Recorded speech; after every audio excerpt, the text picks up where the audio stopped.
अध्याय 9। दिल्ली, विजयनगर और बहमनी काल तथा पुर्तगालियों का आगमन। भाग 2। विजयनगर साम्राज्य का चरमोत्कर्ष और विघटन। जैसा कि कहा गया है, देवराज द्वितीय की मृत्यु के बाद 1446 में विजयनगर साम्राज्य में अफरा तफरी रही, चूंकि विजयनगर में ज्येष्ठ पुत्र के उत्तराधिकार का नियम स्थापित नहीं हुआ था। अतः गद्दी के विभिन्न दावेदारों के बीच महायुद्धों का एक सिलसिला चल पड़ा। इस प्रक्रिया में अनेक जागीरदार स्वतंत्र हो गए, मंत्रीगण बहुत शक्तिशाली हो गए तथा जनता को काफ़ी कष्ट पहुंचाते हुए उनसे जबरन उपहार और भारी कर वसूल करने लगे। राय की सत्ता कर्नाटक तक और पश्चिमी आंध्र के कुछ भागों तक सिमट कर रह गई। शासक गण मौज मस्ती में खोए थे और राज्य के मामलों की उपेक्षा कर रहे थे। कुछ समय बाद मंत्री सालुआ ने गद्दी हड़प ली। इस तरह पहले वाला राजवंश समाप्त हो गया। सालुआ ने कानून और व्यवस्था को बहाल किया और एक नए राजवंश की स्थापना की। जल्द ही इस राजवंश का भी अंत हो गया। अंततः कृष्णदेव ने एक नया राजवंश, जिसे तुलुवा राजवंश कहते हैं, का आरंभ किया। कृष्णदेव राय 1509 से 1530 इस राजवंश का सबसे महान व्यक्ति था। कुछ इतिहासकार उसे विजयनगर के सभी शासकों में सबसे महान मानते थे। कृष्णदेव राय को न सिर्फ कानून और व्यवस्था को बहाल करना पड़ा, बल्कि विजयनगर के पुराने विरोधियों से भी निपटना पड़ा, अर्थात बहमनी साम्राज्य के उत्तराधिकारी राज्यों से और उड़ीसा राज्य से, जिसने विजयनगर के अनेक इलाके हड़प लिए थे। साथ ही इसे पुर्तगालियों का सामना भी करना पड़ा, जिनकी शक्ति धीरे धीरे बढ़ रही थी। वे आर्थिक और राजनीतिक रियासतें पाने के लिए समुद्र पर अपने नियंत्रण का उपयोग तटीय क्षेत्रों में विजयनगर के छोटे छोटे अधीन राज्यों को डराने धमकाने के लिए कर रहे थे। उन्होंने बीजापुर से गोवा वापस पाने में राय की सहायता का वचन देकर और उसे घोड़ों की आपूर्ति का एक अधिकार देकर उसको तटस्थ रखने का प्रयास भी किया था। 7 वर्षों तक चली युद्धों की एक श्रृंखला में कृष्णदेव राय ने पहले उड़ीसा के शासक को कृष्णा नदी के सभी क्षेत्र विजयनगर को वापस सौंपने पर मजबूर कर दिया। इस तरह स्वयं को मजबूत बनाकर उसने तुंगभद्रा के दोआब पर नियंत्रण का पुराना संघर्ष फिर से आरंभ कर दिया। कृष्णदेव ने टकराव के लिए भारी तैयारियां की। उसने रायचूर और मुदगल को रौंदकर दुश्मनी का आरंभ किया। इसके बाद हुई लड़ाई में बीजापुर का शासक 1520 में पूरी तरह हारा। उसे कृष्णा नदी के पार धकेल दिया गया और वह मुश्किल से जान बचाकर भागा। पश्चिम में विजयनगर की सेनाएं बेलगाम जा पहुंची। उन्होंने बीजापुर पर कब्जा करके अनेक दिनों तक उसे लूटा और संधि होने से पहले गुलबर्गा को नष्ट कर दिया। इस तरह कृष्णदेव के काल में विजयनगर दक्षिण की सबसे बड़ी सैन्य शक्ति बनकर उभरा। लेकिन पुरानी शत्रुताओं को फिर से उभारने की उत्सुकता में दक्षिण शक्तियों ने पुर्तगालियों के उदय से अपने लिए और अपने व्यापार के लिए उत्पन्न हो रहे खतरों की अधिकतर उपेक्षा की।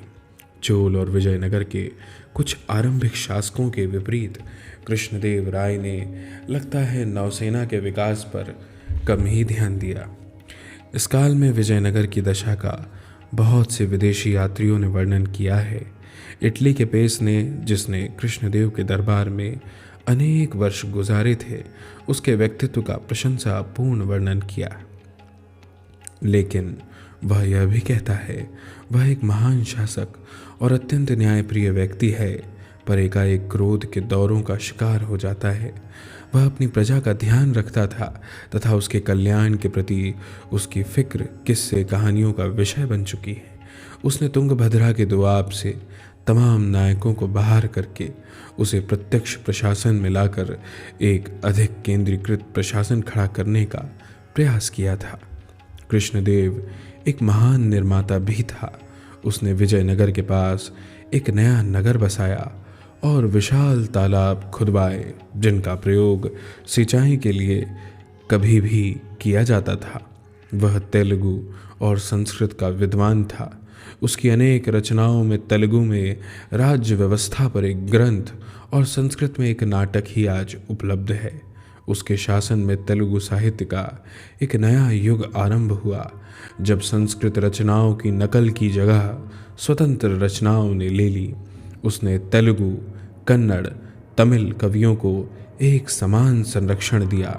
बारबोसा, पेस और नूनीज जैसे विदेशी यात्रियों के उसके कुशल प्रशासन तथा उसके काल में साम्राज्य की समृद्धि की चर्चा की है। विजयनगर के शासकों को हिंदू धर्म का महान संरक्षक माना जाता है। उनकी देखरेख में बड़ी संख्या में मंदिर, विद्यालय और मठ बनाए गए। इस काल में मंदिरों के ढांचे और गठन में काफ़ी विस्तार आया। खंभों वाले पंडाल, मंडप और दूसरे गौण ढांचे जोड़कर पुराने मंदिरों के आकार को फैलाया गया।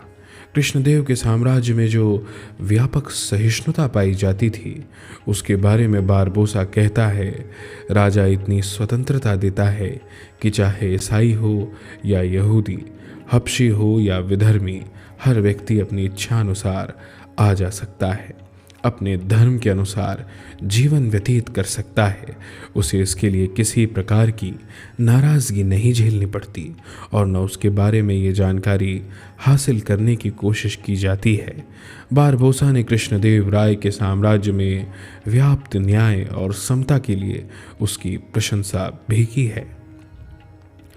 1530 में कृष्णदेव की मृत्यु के बाद उसके संबंधियों में उत्तराधिकार का संघर्ष चल पड़ा, क्योंकि उसके सभी बेटे अवयस्क थे।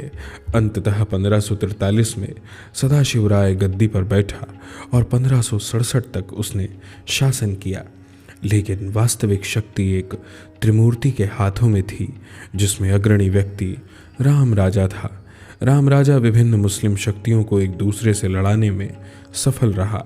उसने पुर्तगालियों से एक व्यापारिक संधि की, जिसके अनुसार बीजापुर के शासकों को घोड़ों की आपूर्ति रोक दी गई। युद्धों की एक श्रृंखला में उसने बीजापुर के शासक को पूरी तरह हराया और गोलकुंडा और अहमदनगर को भी अपमानजनक मातें दी। लगता है कि इन तीन शक्तियों के बीच विजयनगर के अनुकूल एक शक्ति संतुलन बनाए रखने से अधिक राम राजा का कोई उद्देश्य भी नहीं था। आखिर उन्होंने एक होकर 1565 में तालीकोटा के पास बन्नीहट्टी में विजयनगर को एक करारी शिकस्त दी। इससे तालीकोटा की लड़ाई या राक्षस तंगड़ी की लड़ाई भी कहते हैं। राम राजा घिर गया, कैद किया गया और तुरंत मार डाला गया। कहते हैं कि उस युद्ध के दौरान 1 लाख हिंदू मारे गए। विजयनगर को पूरी तरह लूट कर खंडहर बना दिया गया। बन्नीहट्टी की लड़ाई को सामान्यतः विजयनगर के महायुग का अंत माना जाता है। यूं तो यह राज्य जैसे तैसे लगभग 100 वर्षों तक घिसटता रहा, पर उसका क्षेत्र लगातार घटता गया। दक्षिण भारत के राजनीतिक मामलों में राय अब किसी गिनती में नहीं रहा। विजयनगर के शासकों में राजत्व की धारणा बहुत ऊंची थी। राज्य व्यवस्था पर अपनी पुस्तक में कृष्णदेव राय राजा को सलाह देता है कि जो कुछ तुम देखो या सुनो, उसे उपेक्षित किए बिना बहुत सावधानी के साथ और अपनी क्षमता के अनुसार तुम्हें सज्जनों की रक्षा और दुर्जनों को दंड देने के काम पर ध्यान देना चाहिए। उसने राजा को अपनी प्रजा से हल्का कर वसूल करने की सलाह दी है। विजयनगर साम्राज्य में राजा को सलाह एक मंत्री परिषद देती थी, जिसमें साम्राज्य के बड़े कुलीन शामिल होते थे। साम्राज्य को राज्यों या मंडलम अर्थात प्रांतों में बांटा गया था। उसके नीचे नाडु यानी जिले, स्थल यानी उपजिले और ग्राम यानी गांव होते थे। ग्रामीण स्वशासन की चोल परंपराएं विजयनगर साम्राज्य में काफ़ी कमज़ोर हुई। पुश्तैनी नायक पद के विकास ने उनकी स्वतंत्रता और पहल को सीमित किया। आरंभ में राजकुमार प्रांतों के अधिपति होते थे, बाद में अधीनस्थ शासक परिवारों के सदस्यों और कुलीनों को प्रांतपति बनाया जाने लगा। इन प्रांतपतियों को काफ़ी स्वायत्तता प्राप्त थी। वे अपने दरबार लगाते, अपने अधिकारी नियुक्त करते और सेनाएं रखते थे। उन्हें अपने सिक्के जारी करने की अनुमति थी, हालांकि ये छोटे मूल्य के ही होते थे। एक प्रांतपति का कोई नियमित कार्यकाल नहीं होता था।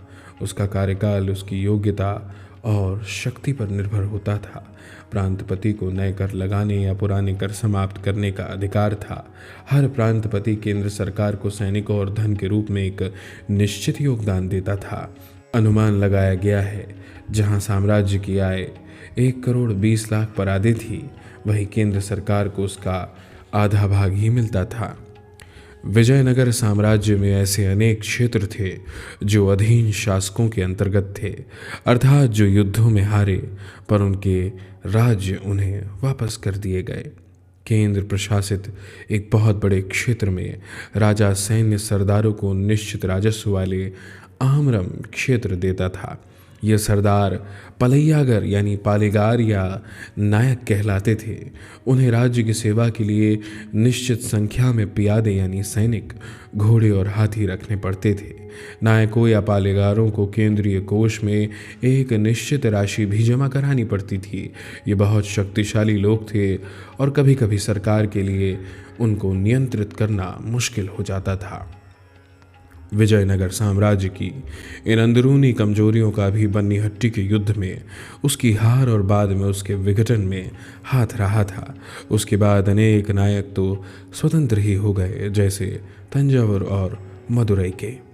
विजयनगर साम्राज्य में किसानों की आर्थिक दशा पर इतिहासकार एक मत नहीं है, क्योंकि अधिकांश यात्रियों को ग्रामीण जीवन का बहुत कम ज्ञान था और इसलिए वे बहुत चलताऊ ढंग से उसके बारे में बातें करते थे। सामान्यतः ऐसा माना जा सकता है कि जनता का आर्थिक जीवन कमोबेश अपरिवर्तित रहा। उनके घर अधिकतर फूस के और छोटे दरवाजे वाले होते थे। आमतौर पर वे नंगे पैर चलते और कमर से ऊपर शायद ही कुछ पहनते थे। उच्च वर्गों के लोग कभी कभी कीमती जूते पहनते और सिरों पर रेशमी पगड़ियां बांधते थे, पर कमर से ऊपर अपने आप को नहीं रखते थे। जनता के सभी वर्ग आभूषणों के शौकीन थे तथा उन्हें अपने कानों, अपने गालों और गलों और अपनी बाहों आदि में पहनते थे। किसानों को फसल का कितना भाग देना पड़ता था, इसके बारे में हमें बहुत कम ज्ञान है। एक अभिलेख के अनुसार करों की दरें कुछ इस प्रकार थी। जाड़ों में कुरवई एक प्रकार का धान है कि फसल का 1/3, तिल, रागी, चना आदि का 1/4, असिंचित भूमि पर उपजे ज्वार, बाजरे और दूसरी फसलों का 6ठा भाग। इस तरह फसल के प्रकार, मिट्टी, सिंचाई की विधि आदि के अनुसार दरें अलग अलग थीं। भू कर के अलावा दूसरे बहुत से कर भी थे, जैसे संपत्ति कर, फसल की बिक्री कर, व्यवसाय कर, आपातकाल में सेना के लिए योगदान, विवाह कर आदि। 16वीं सदी का यात्री निकितिन कहता है, धरती लोगों से भरी पड़ी है पर गांव के लोग बहुत बदहाल हैं, जबकि कुलीन अत्यंत समृद्ध हैं और विलासिता का सुख लूटते हैं। विजयनगर साम्राज्य में नगरीय जीवन का विकास हुआ और व्यापार फला फूला। नगर बढ़े और अनेक तो मंदिरों के इर्द गिर्द बढ़े। मंदिर बहुत बड़े बड़े थे तथा उन्हें यात्रियों को प्रसाद बांटने, प्रभु के भोग, पुजारियों आदियों के लिए खाद्य पदार्थों एवं अन्य वस्तुओं की आवश्यकता पड़ती थी। ये मंदिर समृद्ध थे तथा आंतरिक और विदेशी दोनों प्रकार के व्यापार में भी भाग लेते थे। विजयनगर शासन में नगरों की अच्छी खासी वृद्धि हुई और नगरीकरण हुआ।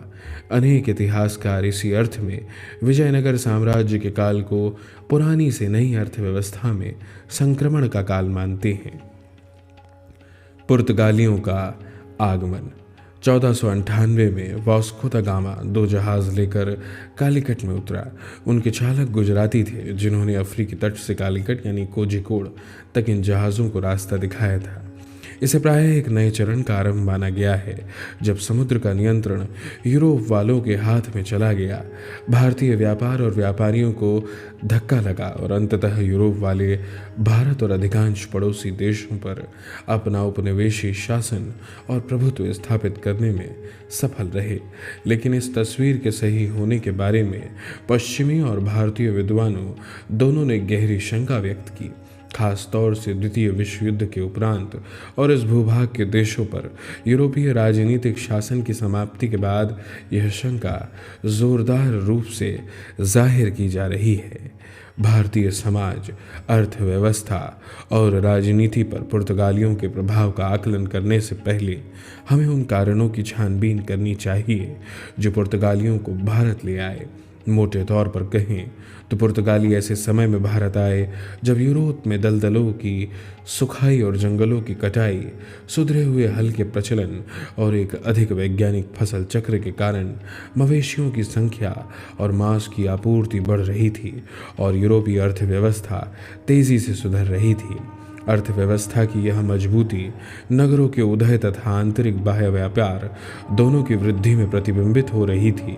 रोमन काल से ही पूर्वी वस्तुओं की भारी मांग चली आ रही थी। इनमें चीन का रेशम तथा भारत और दक्षिण पूर्व एशिया के मसाले और जड़ी बूटियां शामिल थे। आर्थिक पुनरुत्थान के साथ इन सब चीज़ों की मांग बढ़ी, खासकर काली मिर्च और मसालों की, जिनकी आवश्यकता मांस को स्वादिष्ट बनाने के लिए पड़ती थी। चारे की कमी के कारण जाड़ों के अनेक मवेशी मार दिए जाते थे और उनके मांस को नमक लगाकर रख दिया जाता था। भारत और दक्षिण पूर्व एशिया से काली मिर्च स्थल मार्ग तथा अंशतः समुद्र मार्ग से लिवेंट, मिस्र और काला सागर के बंदरगाहों तक लाई जाती थी। 15वीं सदी के आरंभिक भाग में उस्मानी तुर्कों की सत्ता के उदय के बाद ये सभी क्षेत्र तुर्कों के नियंत्रण में आ गए। उन्होंने 1453 में कुंस्तुतुनिया और बाद में सीरिया और मिस्र पर भी अधिकार कर लिया। तुर्क व्यापार के विरोधी नहीं थे, पर काली मिर्च पर उनका लगभग एकाधिकार लाजमी तौर पर यूरोप वालों के हित के खिलाफ पड़ता था। यूरोप वालों को पूर्वी यूरोप में तुर्क शक्ति के प्रसार ने चौकन्ना कर दिया था। यूरोप वालों को पूर्वी यूरोप में तुर्क शक्ति के प्रसार ने चौकन्ना कर दिया तथा तुर्क नौसेना के विकास ने भी, जिसने पूर्व भूमध्य सागर को तुर्कों की झील बनाकर रख दिया था। वेनिस और जेनोवा, जो पूर्वी वस्तुओं के व्यापार में सबसे आगे थे, इतने छोटे थे कि तुर्कों के आगे ठहर नहीं सकते थे। खासकर वेनिस ने तो जल्द ही तुर्कों से समझौता कर लिया। इसलिए तुर्क खतरे के खिलाफ जंग का परचम भूमध्य सागर के पश्चिमी भाग की शक्तियों अर्थात स्पेन और पुर्तगाल ने बुलंद किया। उनकी सहायता उत्तरी यूरोप वालों ने धन जन देकर की तथा जेनो वालों ने, जो वेनिस के प्रतियोगी थे, जहाज और तकनीकी ज्ञान देकर। भारत के लिए एक सीधे समुद्री मार्ग की खोज अकेले पुर्तगालियों ने नहीं, बल्कि इन सभी लोगों ने शुरू की। इस तरह समुद्र मार्गी खोजों का एक नया दौर शुरू हुआ।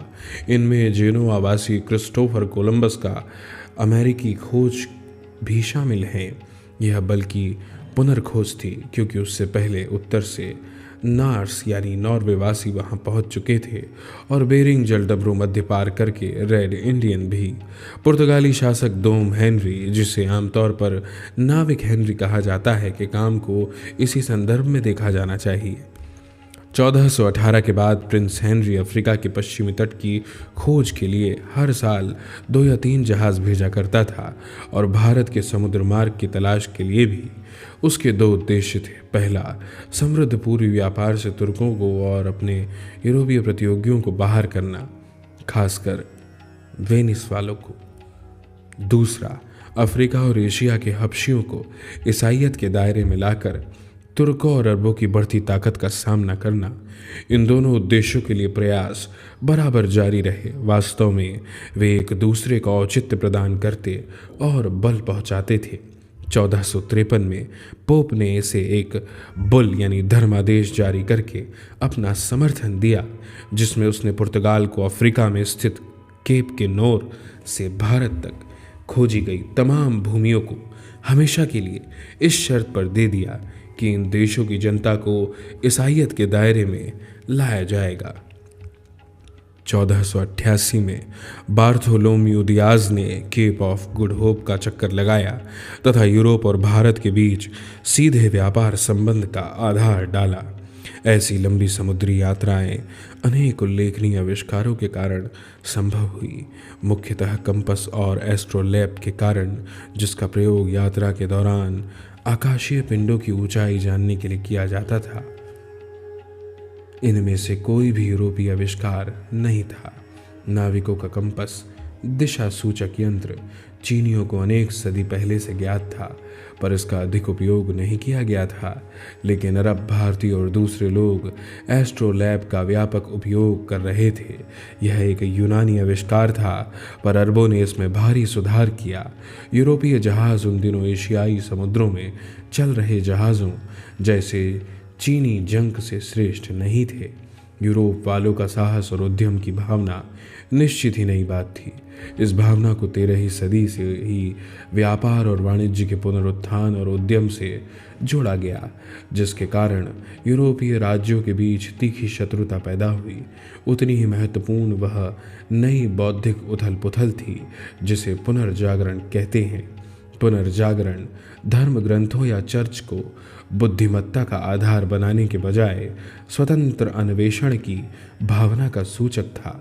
इन विकास क्रमों के कारण बारूद, छपाई, दूरबीन आदि अन्य विदेशी, अरब और चीनी आविष्कारों को भी तेजी से आत्मसात किया गया, फैलाया और सुधारा गया।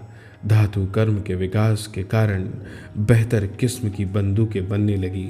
अपने जहाज पर गुजराती चालक साथ देकर वास्को दा गामा 1498 में कालीकट पहुंचा। वहां बसे अरब सौदागरों के शक्तिशाली समूह ने उसका विरोध किया, पर जमोरीन ने, जो एक हिंदू राजा था, पुर्तगालियों का स्वागत किया तथा उन्हें काली मिर्च, जड़ी बूटियां आदि अपने साथ ले जाने की अनुमति दे दी। पुर्तगाल में गामा की लाई वस्तुओं की कीमत पूरे अभियान की लागत की 60 गुनी आकी गई। इसके बावजूद भारत और यूरोप के बीच सीधा व्यापार धीमे ही बढ़ा। इसका एक कारण पुर्तगाल सरकार का एकाधिकार था। आरंभ से ही पुर्तगाली शासक पूर्वी व्यापार से न सिर्फ यूरोप और एशिया के प्रतियोगी राष्ट्रों को बल्कि निजी पुर्तगाली व्यापारियों को भी बाहर रखकर उसे शाही एकाधिकार बनाने के लिए कमर कसे हुए थे। पुर्तगालियों की बढ़ती शक्ति से चौकन्ना होकर मिस्र के सुल्तान ने एक बेड़ा तैयार किया और उसे भारत की ओर भेजा। उससे गुजरात के शासक के भेजे जहाज़ों का एक समूह आ मिला। आरंभ में इसे जीत मिली और पुर्तगाली सूबेदार दोन अलमाइदा का बेटा मारा गया, पर इसके बाद 1509 में पुर्तगालियों ने इसे संयुक्त बेड़े को मात दे दी। फिर तो पुर्तगाली नौसेना हिंद महासागर में सबसे बड़ी शक्ति बन गई और इसके कारण पुर्तगालियों ने अपनी गतिविधियों को फारस की खाड़ी और लाल सागर तक फैला दिया। कुछ ही समय बाद अलबुकर्क को पूर्व में पुर्तगाल अधिकृत क्षेत्रों का गवर्नर बनाया गया। उसने एशिया और अफ्रीका के विभिन्न रणनीतिक स्थानों पर किले बनाकर पूरे पूर्वी व्यापार पर हावी होने की नीति की पैरवी की और उसे अपनाया। इसके साथ एक मजबूत नौसेना भी तैयार की जाती थी। अपने विचारों के समर्थन में वह लिखता है, अकेले नौसेना द्वारा स्थापित कोई राज्य ठहर नहीं सकता।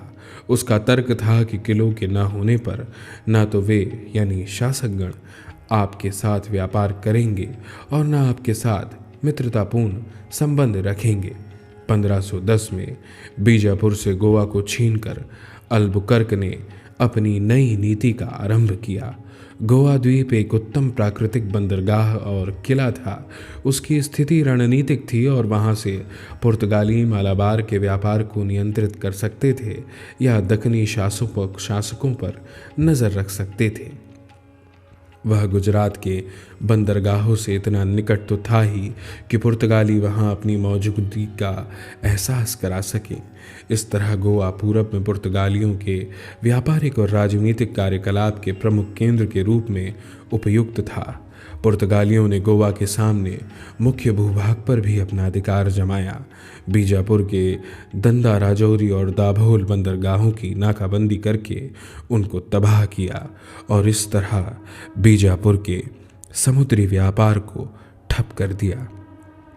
गोवा को आधार बनाकर पुर्तगालियों ने कोलंबो यानी श्रीलंका, आचीन यानी सुमात्रा और मलक्का बंदरगाह पर किले बनाए तथा अपनी स्थिति को और मजबूत किया।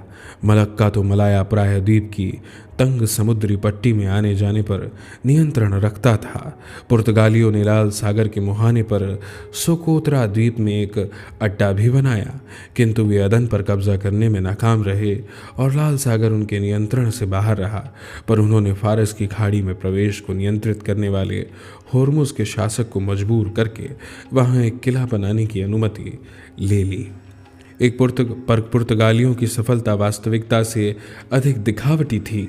आरंभ से ही उनको आंतरिक और बाह्य दोनों प्रकार की अनेक चुनौतियों का सामना करना पड़ा। बाहरी चुनौती तो तुर्कों की थी, जिनसे कभी कभी अरब और कुछ भारतीय शक्तियां भी हाथ मिला लेती थी। सीरिया, मिस्र और अरब को जीतने के बाद तुर्कों ने पूर्वी यूरोप को जीतना आरंभ कर दिया था और 1529 में केंद्रीय यूरोप की राजधानी और उसकी सुरक्षा के द्वार वियना के लिए खतरा बन चुके थे। लाल सागर और फारस की खाड़ी के तट पर तुर्क शक्ति के उदय से अनुमान होता था कि हिंद महासागर के पश्चिमी भाग पर वर्चस्व के लिए तुर्कों और पुर्तगालियों के बीच एक टकराव होगा। 1541 के एक खत में उस्मानी वजीर आजम लुत्फी पाशा ने तुर्क सुल्तान सुलेमान को लिखा था, पिछले सुल्तानों के काल में ज़मीन पर हुकूमत करने वाले बहुत थे, पर समुद्र पर हुकूमत करने वाले थोड़े थे। समुद्री युद्धों के संचालन में काफिर हमसे आगे हैं, हमें उनको पीछे छोड़ना होगा। गुजरात के व्यापार और तटीय क्षेत्रों पर बढ़ते हुए पुर्तगाली खतरे को देखकर गुजरात के सुल्तान ने उस्मानी खलीफा के पास एक प्रतिनिधिमंडल भेजकर उसकी जीत पर उसे बधाई दी और उसकी सहायता मांगी। बदले में उस्मानी खलीफा ने उन काफिरों अर्थात पुर्तगालियों से टकराने की इच्छा व्यक्त की जिन्होंने अरब के तटों में अशांति मचा रखी थी। इसके बाद से दोनों देशों के बीच प्रतिनिधिमंडलों और पत्रों का आना जाना लगातार चलता रहा। तुर्कों ने लाल सागर से पुर्तगालियों को बाहर फेंक दिया और 1529 में गुजरात के सुल्तान बहादुर शाह की मदद के लिए सुलेमान रईस की कमान में एक बड़ा बेड़ा भेजा गया। बहादुर शाह ने उनका खूब स्वागत किया तथा 2 तुर्क अधिकारियों को भारतीय नाम देकर उन्हें क्रमशः सूरत और दीव का सूबेदार बना दिया। इन दोनों में रूमी खान ने आगे चलकर उस्ताद तोपची के रूप में बहुत नाम कमाया। 1531 में स्थानीय अधिकारियों से साठगांठ करके पुर्तगालियों ने दमन और दीव, लेकिन समुद्र तट पर और नीचे की ओर चौल में पुर्तगालियों ने एक किला बना ही लिया। गुजरात तुर्क गठजोड़ के मजबूत होने से पहले गुजरात के लिए एक और बड़ा खतरा मुगलों की ओर से पैदा हो गया। हुमायूं ने गुजरात पर हमला किया। बहादुर शाह ने बेसीन द्वीप पुर्तगालियों को दे दिया। मुगलों के खिलाफ एक प्रतिरक्षात्मक आक्रामक गठबंधन भी बना और पुर्तगालियों को दीव में किला बनाने की इजाज़त दे दी गई। इस तरह पुर्तगाली गुजरात में अपने पांव जमाने में सफल रहे। जल्दी बहादुर शाह को पुर्तगालियों को दी गई रियायत पर पछताना पड़ा। गुजरात से मुगलों के निकाले जाने के बाद उसने उस्मानी सुल्तान से फिर सहायता की गुहार की और दीव में पुर्तगाली अतिक्रमण को रोकने का प्रयास किया।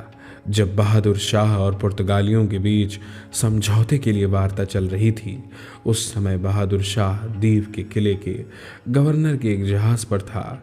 वार्ता के दौरान बहादुर शाह को विश्वासघात का शक हुआ। हालांकि उस्मानी सुल्तान इस्लाम के समर्थक थे और इसलिए पुर्तगालियों का विरोधी होने का दावा करते थे, पर उन्होंने फारस की खाड़ी में या उससे आगे पुर्तगालियों की स्थिति का गंभीर विरोध नहीं किया। यह सब बावजूद इसके कि तुर्क मोटे तौर पर तोपखाने के विकास के साथ साथ और कुछ कम सीमा तक पश्चिम के नौसेना विज्ञान के विकास के साथ साथ चलते रहे थे। तुर्क नौसेना पूर्वी भूमध्य सागर पर हावी थी और जिब्राल्टर से परे भी धावे बोल रही थी। भारतीय समुद्रों में पुर्तगालियों के खिलाफ तुर्कों ने अपनी नौसैनिक शक्ति का सबसे बड़ा प्रदर्शन 1536 में किया। उनके बेड़े में 45 बड़ी नावें थी जिन पर 20,000 व्यक्ति थे। इनमें 7,000 थल सैनिक अर्थात जानिसारी भी थे। सिकंदरिया स्थित वेनिस की गैली नावों के अनेक जहाजियों की सेवाएं ली गई। इस बेड़े का कमांडर 82 साल का सुलेमान पाशा था, जो सुल्तान का सबसे अधिक भरोसे का व्यक्ति था और उसे काहिरा का सूबेदार नियुक्त किया गया था। इसी बेड़े ने 1538 में आकर द्वीप को घेर लिया। दुर्भाग्य से तुर्क एडमिरल ने दंभ भरा व्यवहार किया, जिसके कारण गुजरात के सुल्तान ने अपना समर्थन वापस ले लिया।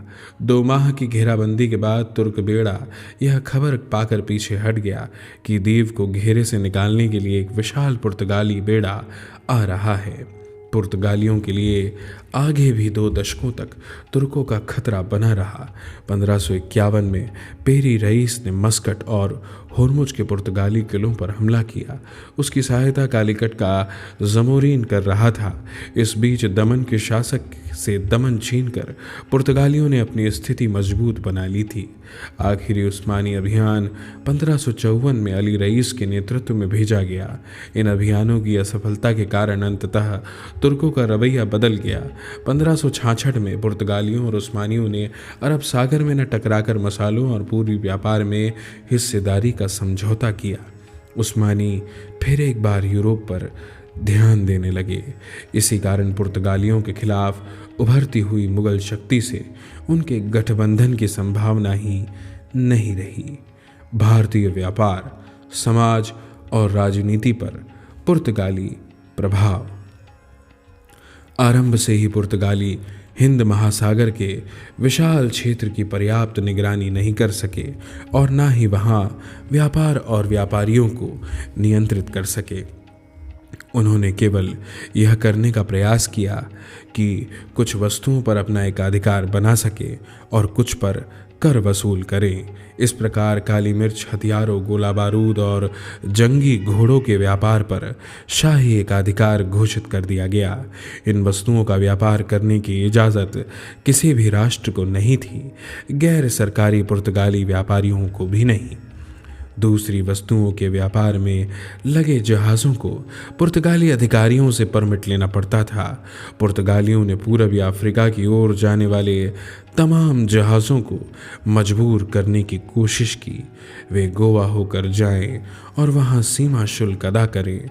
इन नियमों को लागू करने के लिए पुर्तगालियों ने मनमाने ढंग से अपने को यह अधिकार दे डाला कि वे ऐसे जहाज़ों की तलाशी ले सकते हैं जिनके प्रतिबिंबित व्यापार में लगे होने का उन्हें संदेह हो।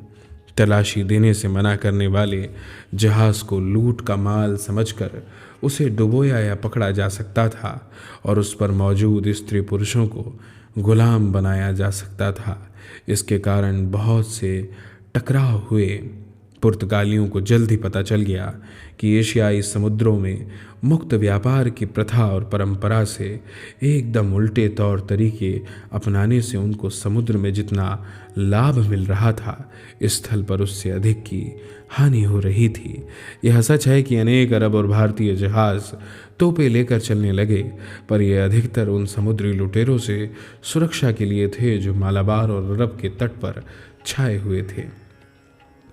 एशियाई व्यापार तंत्रों के सुस्थापित प्रतिमानों को पुर्तगाली शायद ही बदल सके। कुछ सबके अधिक लाभदायक एशियाई व्यापार पर गुजराती और अरब व्यापारियों का वर्चस्व बना रहा, जैसे भारतीय कपड़ों और साथ में चावल और शक्कर के व्यापार पर, जिनके बदले वे दक्षिण पूर्व से मसाले, पश्चिम एशिया से सोना और घोड़े तथा चीन से रेशम और चीनी मिट्टी और चीनी बर्तन लाते थे।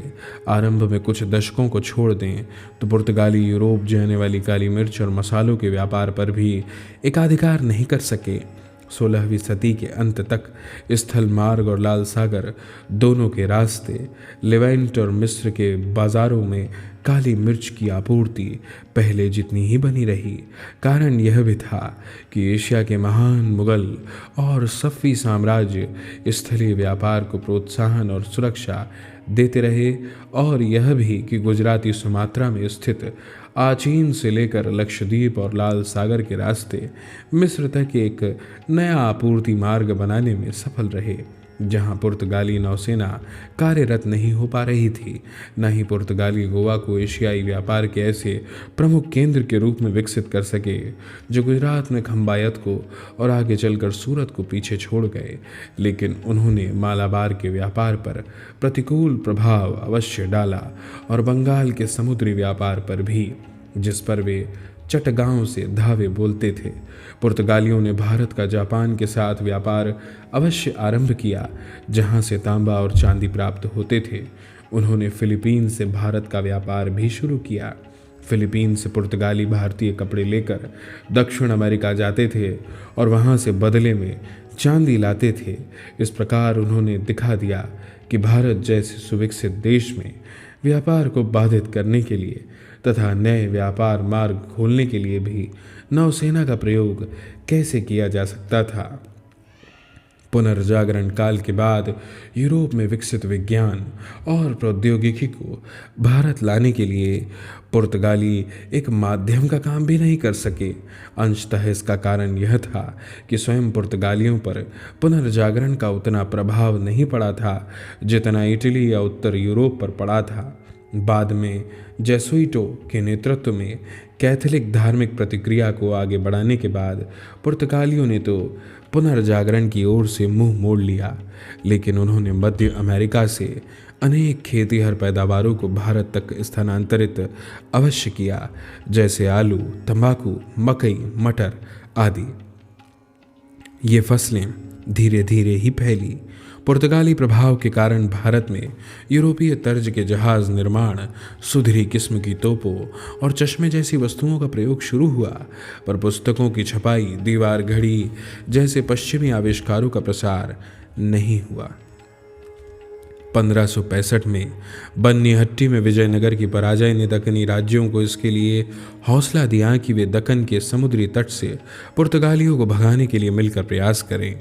दक्षिण में जब तक बीजापुर के सामने विजयनगर का खतरा मौजूद रहा, तब तक पुर्तगालियों के साथ उन्हें शांति की आवश्यकता थी, क्योंकि घोड़ों के व्यापार पर पुर्तगालियों का नियंत्रण था और उनसे शत्रुता का मतलब था कि इस व्यापार की दिशा विजयनगर के अनुकूल हो जाती।